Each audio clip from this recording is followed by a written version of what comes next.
Family, brothers, Christians, let's talk. I'm talking to my brothers, all right? So, brothers, I want to talk to you about something. I mentioned how, you got a Megan Good on the market, right? And there's a lot of beautiful young ladies who are no longer married, they are divorced. But so, we want to look at this real quick. So, we're going to go to Matthew chapter 19. It says, whosoever 19 verse, where is it? Which one am I gonna do?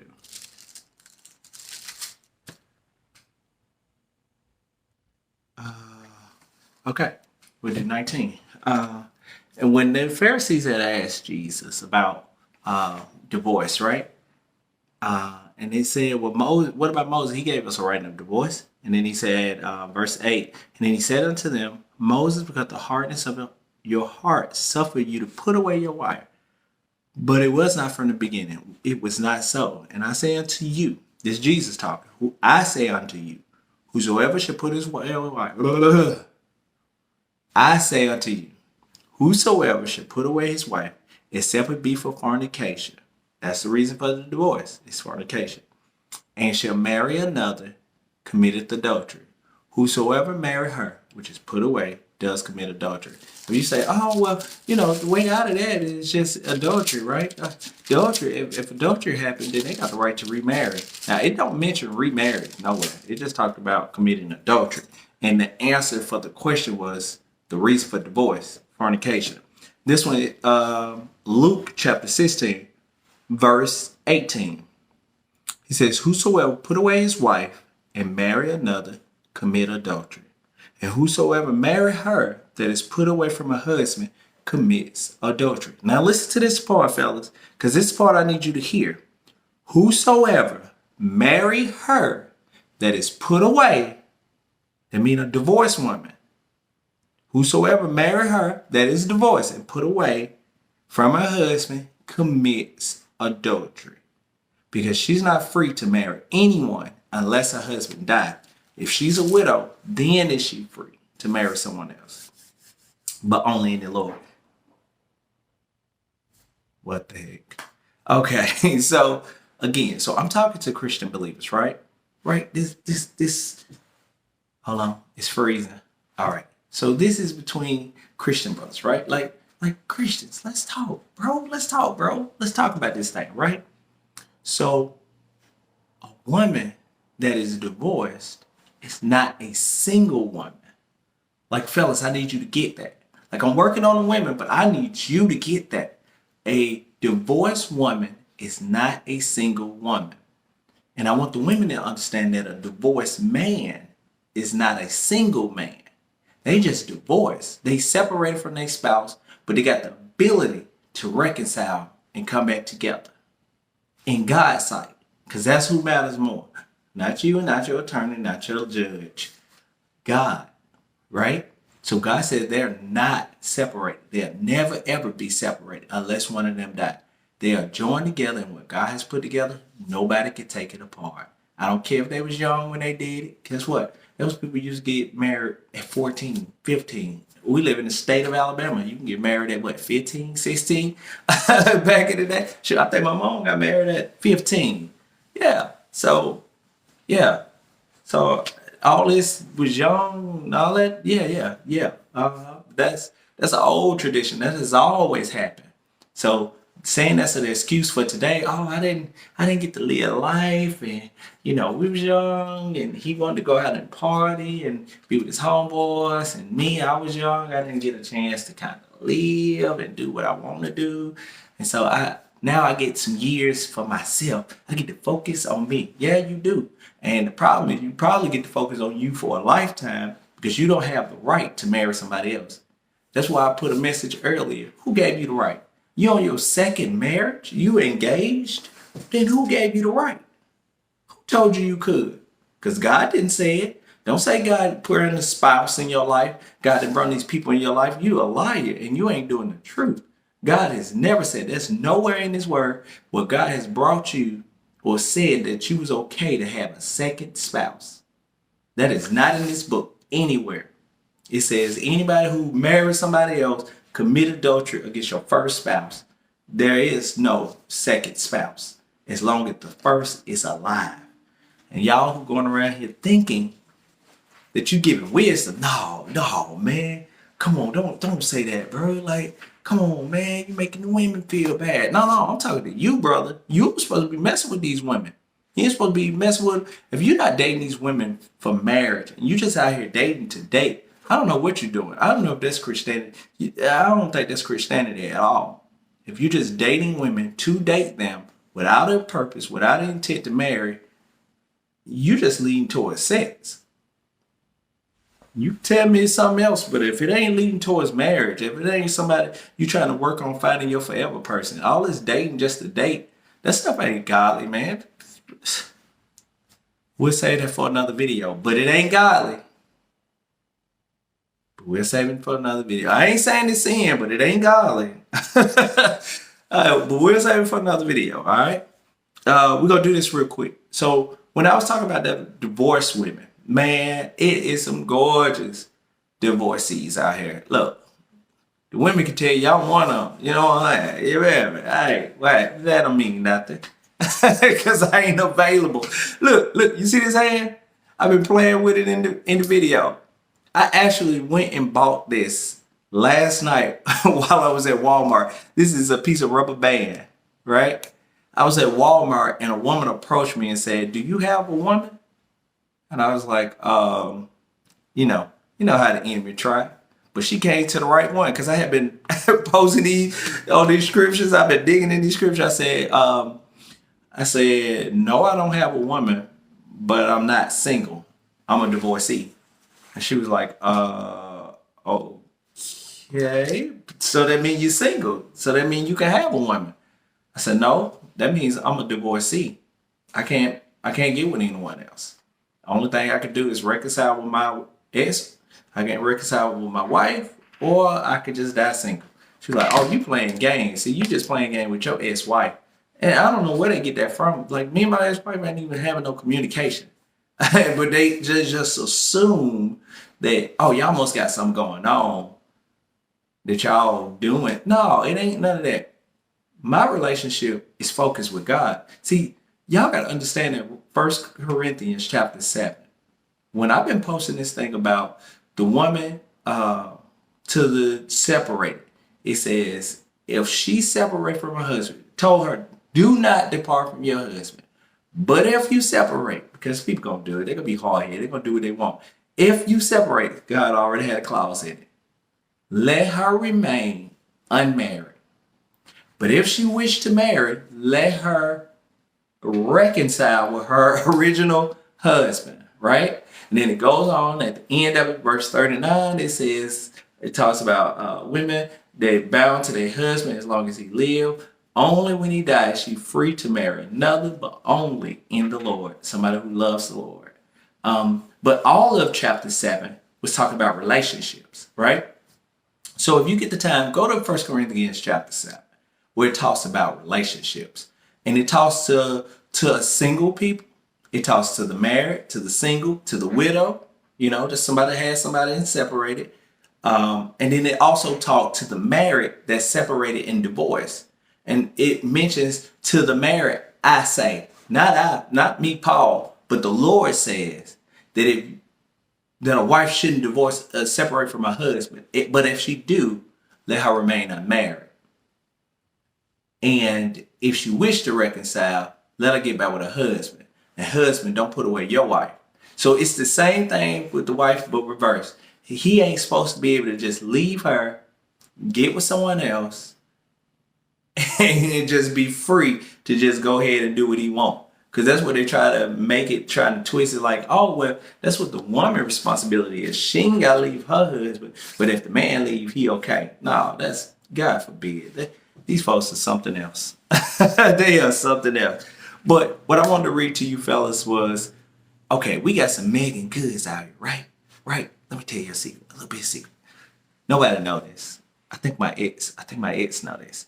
I said, if there was anybody in my youth who I would have wanted other than my wife, that would have been a Megan Good. Y'all can't hear me. Can you hear me on the mic? Okay, y'all can hear me. I would have wanted me a Megan Good, right, fellas? Come on, y'all know what I'm talking about. So then this woman go out, you know what I'm saying, and she get married. So, she off limits, you feel me? Nobody can get her. You can't have her. She married, and she married to a good man, a good Christian man, a man who waited. He dated Megan Good, and he waited until they were married before they consummated their marriage. Now, that's a good Christian brother. That's a great example, right? So they get married, they together for 10 long years. That's a good time. So they married for 10 years, and then all of a sudden, 2021 come, December 2021, they talking like they for the split. You know what I'm saying? He put it out there that he filed divorce. Like, whoa, jeez. You telling me Megan back on the market? She belong to her husband. She don't belong to the streets. And that's the thing. So we think, oh, okay, that means she's divorced, she's single, and she's available. Absolutely not. That does not mean that at all. It means she's a divorcee, right? When they go through, if they go through their divorce, they are just divorcees, not to be married to anyone else. Now, that ain't my word. That's God's word, right? We went through the scriptures many times on Facebook, on Instagram. I posted on YouTube. So y'all seen this on Christian Let's Talk. But I want to read something to you fellas, right? About being careful, mess with these women. These women who are separated and divorced and all this stuff. Bro, we are not supposed to be bothering them. We ain't supposed to mess with them. We ain't supposed to entertain them. We ain't supposed to be going on dates with them. We ain't supposed to be going to dinner with them. We ain't supposed to be meeting at the park with them. Because I was doing all that crap. You know what I'm saying? That's all lead up to sin. Don't even entertain. Don't even take their number. Don't even get their Instagram. Don't just leave them alone, because ain't no need for you to set yourself up for sin, for fall. You know what I'm saying? I don't care how beautiful she is. She ain't worth your soul. Now, we're going to read Proverbs chapter 5 real quick. My son, attend to my wisdom and bow thy ear to my understanding, that thou mayest regard discretion, and that thy lips may keep knowledge. I want to get to, here it is. For the lips of a stranger, of a strange woman, drop as a honeycomb. Woo! I mean, that woman lips sweet. You hear me? Like a honeycomb. And her mouth is smoother than oil. But her end is bitter as wormwood and sharp as a two-edged sword. Her feet go down to death. Her steps take hold on hell. Lest thou shouldst ponder the path of life. Her ways are movable, that thou canst know them. Okay, that means she's swifted. Like you can't keep up with her. You don't even know what this woman doing. I mean, she says she into you, but not really, because she keeping you on the line. Like these women, bro, I'm telling you, I experienced this type of woman right here, bro. Bro, this y'all's me to divorce, bro. This was the divorce right here. Because I didn't attend to this wisdom. Lips sweet like honey. I mean, just say anything. Just tell you anything. Oh, well, maybe if you just tell her this and you tell her that. And I'm telling you, since I've been talking to married guys that either been trying to separate, or when I come across them and find out they cheating on their wife, I'm like, bro, like that's the worst thing you could do. You got a good wife, you got a good woman at home, bro, do not mess that up. Like, please listen to me. Do not mess that up, bro. Like, you don't know the depression behind it. You don't know what it's like to lose your kids behind it, bro. Like, you don't understand. I know you don't want to hear me. You think I'm just talking, bro. This is why he said it the way. Listen, my son, attend unto my wisdom. Because I've been through this, dude. Bow your ear to this to get some understanding, dude. Like, you know what? Some of you married men, don't you be sitting here listening to these daggone women acting like they got sweeter water over there. No, heck no, bro. I don't care what it look like. I don't care what she talking about. See, this is who she is. It says, for the lips of a strange woman drops as an honeycomb. See, when she come talking to you, like, oh, you big and strong, and she encouraging you. You know, you go home, you used to your wife voice. Okay, babe. What you got to eat, babe? Okay, yeah, I eat that. What you want to do? Yeah, let's go to the movie. Then I guess we'll grab something to eat afterwards. Like it got boring to you, right? Right? It became common to you. And because of that, how much? We in 15 minutes. This daggone light. All right, so it became common to you. And now your wife's words are no longer sweet like honey, but it's this stranger word. Now, good thing that you're here to listen today. He said that thou mayest regard his discretion, that thy lips may keep my knowledge, right?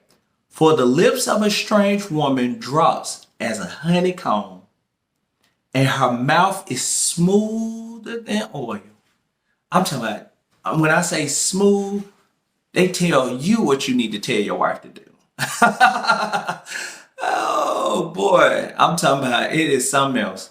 I done heard ministries go on there for this. Women come into ministry and tell the pastors, hey, don't preach that. Now that's condemning. Let's not do that. Yeah, they told me you that type of preacher, but come on, let's tone it down. We gotta make sure that we got a message that everybody can be a part. Like they come in smooth as oil, make men of God change their doctrine. It is insane. It says, but her end is bitter as wormwood, sharp as a two-edged sword. Like I'm talking about, it's cutthroat. Just cutthroat. I'm talking about her end. The end dealing with this woman is like, it's destruction on every side. I live this. I know this to be so. It says her feet are down to death, and her steps take hold onto hell. That thou shouldst ponder the path of life. Her ways are movable. She's slick with it. You can't even figure this woman out. She giving you all these signs like she want to be with you, and now she got you on a rope. You ain't studying your wife no more. You ain't studying the engagement no more. You trying to see what this woman gonna do because she seems like she a good option, but she movable. That thou can't even know it's her way. He says, hear me now, therefore, O you children, depart not from the words of my mouth. Please hear me, y'all. Remove thy way far from her. If you in a relationship, if you in an entanglement, if you in something and you call yourself a man of God, woman of God, whatever it is, listen. I'm not judging you. If you are a person of God, man or woman, you entertaining somebody, whether it's flirting on your job, whether it's flirting on your DMs, whether it's flirting through Instagram, you're flattered by they cunning words. They seem like they just, oh, he's so smooth. Like, oh, dang. Like, oh, I always wanted a man like that. Like, oh, and then work out and then the way he speak, you know, like he carries himself. I love his little swag and just, all that. Listen, I'm telling you, this thing could be in the reverse, women. These men are smooth, they slick, just like a woman. It's no difference. You hear me? It's no difference. They give you all the fluff and all the image of everything being okay up front. But in the end, it's bitter. You don't want to lose your family. Fellas, I know I'm talking to you, but listen, you do not want to lose your family over this. Let's finish. Let's talk about the rest. It says, lest thou give thy honor to others. Keep going. Lest you give your honor to others, that thy years unto cruel. Let strangers be filled with your wealth, that thy labor be in the house of a stranger. Let's talk about that. So this wealth thing, like, dude, you've been building for a 401k. You've been buying assets and homes and, investments. You in crypto. You got some investments out there. You in the stock market. You know what I'm saying? You got some real estate. Got a couple rental properties. You know what I'm saying? You got a couple cars. Well, guess what this woman gonna do? This woman here will cause you to be divorced from your wife. And what do you think happened with that divorce? Half of your goods. All that stuff you've been building up. This is what he says. He says, remove your way from it because your honor will be given to others. Can you imagine everything that you are having, everything you building yourself to be will be stripped and taken from you? It'll be taken, like literally taken. The company you've been building will be taken. All your honor will be taken from you, stripped and given to others. And your years will be hard and cruel. Like I went from owning my own company in real estate, working for me, to working a job that had me working 18 to 20 hours a day, 6 and 7 days a week, just to pay child support, alimony, my place to stay, and cover them. Like I went from having this honor of having my own, building something for legacy. I even got my kids buying real estate property. I'm building. And one slip up, following these words of honey, caused me to lose all that, had to split that crap, then turn around and be somebody else's slave. Man, I'm telling you, these words are true. Paul's, David in Psalms, he said, listen, I was young, now I'm old, and I have never seen the righteous forsaken. Like I got experience of knowing what it's like and being on the other side. And I'm telling you, being on this side, I can tell you, you do not want to be over there, and you don't want to be this person who lose honor, who have to go through these cruel years trying to fix and build back what you allow to be torn down. It says, let strangers be filled with your wealth, and thy labor be in the house of a stranger. I mean, you working for somebody else. Your labor be in the house of another stranger. You got to serve somebody else now. You went from being a master of industries, a business owner, having your own, to now you got to work for somebody else and labor. I'm telling you, man, this thing hit home, bro. And that I mourn at the last, and when our flesh and our body are consumed. See, that's hard labor. And they say, and then you'll say, this is what you'll say, how have I hated instructions? My heart despised reproof. How? How did I hate instruction? Why didn't I listen? I knew better than that. Why did I do it when I knew I shouldn't have done it? Like I'd never done that before. I knew better. I knew not to mess with that woman. I mean, I even talked to people about it, and I said I wasn't going to do it, and I did it anyway. Like, how have I hated instruction? My heart despised reproof, and have not obeyed the voice of my teachers, have not inclined my ear to them that instructed me. I was almost in all evil in the midst of the congregation and assembly. You go use some instructions, fellas. All right, so we're gonna give you some help. All right, let me turn this a little bit. Let me give you some help. All right, we finna wrap it up. This finna be a 30-minute mark in 7 minutes. So we at the end. It says, drink water out of their own sector, and running waters out of their own well. Right? You hear that? You don't know what that means. Let's break it down. Let thy fountains be dispersed abroad, and rivers of water into the streets. Let them be only thy own, and not strangers with thee. Let thy fountain be blessed, and rejoice with the wife of thy youth. Wait a minute. We're talking about fountains, and when we get to it, it connects to our wife. So what he's saying is these fountains, these waters, he's saying learn to be fulfilled, learn to have fulfillment in your wife. You don't need to go out here in these streets to find fulfillment. Listen, I understand. Sometimes things are difficult at home. Bro, we need to get to counseling. Like marriage couples, Christian couples, especially men, listen, don't be hard-headed. Don't despise wisdom. Get counseling. It's stuff that your wife needs counseling on. It's stuff that you personally need counseling on. And it's stuff that you collectively need help on to just make sure that everything is just fine tuned. It doesn't always mean that there's problems and it's too late, it can't be fixed. That is not what counseling is for. Counseling is to keep things fresh. You see, it's like water. You want to keep that water fresh. You don't want it stagnated, right? You don't want it to get boring. Yeah. So we're gonna go to the movies, and when we get done, I guess we'll just go and get something to eat. Come on, y'all. You don't want it stagnated. Like, baby, you know what? This weekend, let's go to the beach. Get the kids. I made up my mind. We're going to the beach. I'm gonna take off tomorrow. Like, you want that thing, you want an exciting life.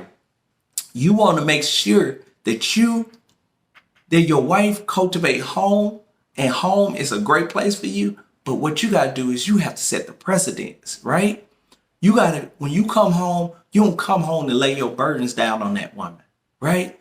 Lay down the work of the day and all this, and then she got to tell you about her work of the day. Y'all talking about with the kids, work of the day, and how she finished cleaning up. Like, that ain't gelling, right? That ain't gelling together, right? Then you wind the kids down, go to sleep, have sex, whatever it is. But listen, you need to keep that thing fresh. Having sex with your wife is not keeping it fresh. Hear me. Having sex with your wife is not keeping your romantic spark fresh. Show up with some flowers, bro. Come on. Show up again being that man that was romantic. You hear me? You hear me? You hear me? I ain't talking about just doing stuff you supposed to do. I'm supposed to pay the bills. I take care of the bill. That power bill, that lights on. You know, that's what I contribute. Man, it's enough of that. Listen, real men, we're not talking about stuff that we supposed to do. We ain't gonna say that's a blessing or that's something. Bro, if you live by yourself, you're gonna pay a power bill. Sheer fact, this light on right here, right now, and I'm living by myself. You're gonna pay power whether you with a woman or without a woman. So you ain't blessing her by paying no bills, because you gonna do that on your own. And guess what? If you wasn't there, she'll be doing it on her own. So you really ain't blessing like you think. So don't even use that. Don't even use that in your speech. Take that crap out. That's what the world talk about. Listen, bro, we have to be romantic. You know what I'm saying? The reason I'm saying it's like we have to romanticize and give her the fantasy of the novels she used to read. You know what I'm saying? And the novel that shows a great depiction of love is the Bible. It's a great tool of how we're supposed to love our wife. And see, the Bible said we're supposed to dwell with her according to knowledge, with understanding. We need to know what her desires, what her wants are, what's something that turns her on, what's her favorite color, what's her favorite drink, what's her favorite flavor, what's her favorite smell, what's her favorite flower. Like we know those little trinkets of who she is and what she's about, that we just pop up with some flowers just one day. And just give her the biggest hug, just, baby, oh, I miss you all day. Come here, you girl. Like, you make her feel special. Like, imagine if for the next week, that every day you get home, you make your wife feel special. Like, I don't care what's going on. I don't care where y'all was at last week. I'm talking about every single day this upcoming week, you make her feel special. For the moment you hit that house, I mean, just forget about at work, forget about what's outside, forget about what ain't been done.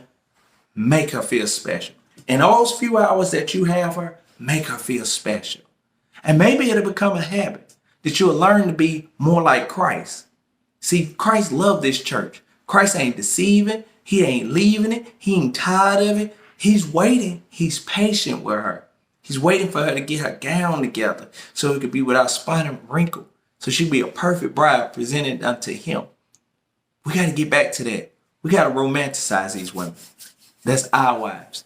And I guarantee you, if you make your wife feel special, ain't no need to be looking out here, there, everywhere.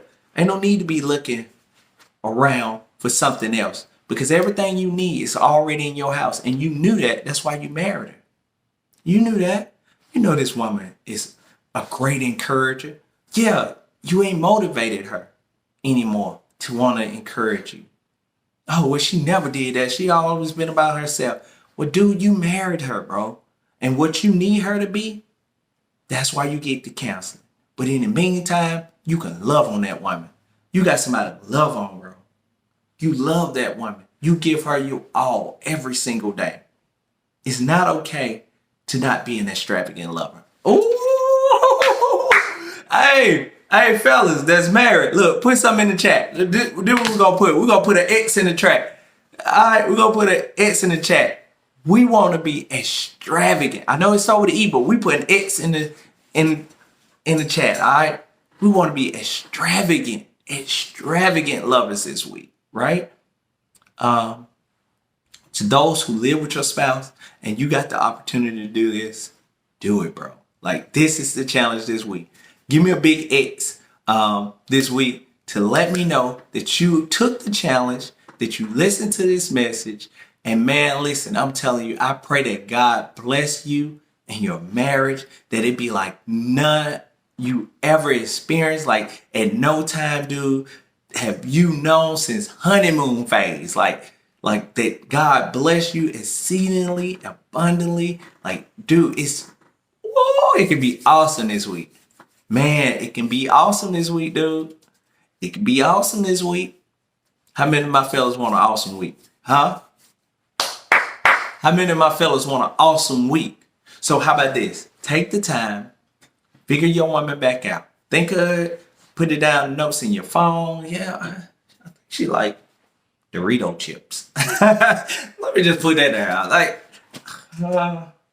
Fagos, orange, what they call it, Grape-A-Coke. Let me find some Grape-A-Coke, because I think she like those. Some lemon heads. Let me get us. You know what? I'll make a nice little package. Oh, but it's almost Easter, so they got Dollar Tree little plastic, kind of put it in a little bag and kind of, yeah, tie it up with a little sandwich wrap, put it together, give her that. Yeah, that sound good. Matter of fact, I'm going to give it to her, but let me take her to the park. She'll like that. Yeah, springtime. And I can go to the Dollar Tree, get a couple kites, let the kids run around with the kites. And me and her kind of sit down in the grass. I can just buy a little blanket. Yeah, that'd be cool. I know she'll like that. We can do it in the middle of the week. Let's do it Wednesday. So she don't think I'm just doing it over the weekend. We're just going to do it in the middle of the day. So when the kids get out of school, kids go back next week. Oh, kids get out for spring break? Are they out for spring break? If they are, it's a great week to do it. I don't know about your kids, but if it's spring break, it's a great time to do it. And man, just share your moments with your wife. Enjoy your wife. Enjoy the wife that you use. I think that's where I'm gonna stop at. Where that was in verse 18. It says, "Let thy fountain be blessed, and rejoice with the wife of thy youth." Good God. Same thing I just said, and that's exactly what the scripture is talking about rejoicing and enjoying. The word rejoice means to have joy over again. Means again. Rejoice and rejoice and rejoice and rejoice. Keep having joy with your wife, man. But that's all I have for now. I'm sorry that I went over the 30 minutes. I just wanted to give you all some just little tips, ideas to kind of help you to keep you from falling from these women. For those who have ears that need to hear that, to understand that everything you need is already in your house. Don't be looking outside. Ain't nothing out there. They are not what they seem. It is not what you think. So don't fall for it. All right? Incline thy ears. I love you guys. I'll see y'all next time.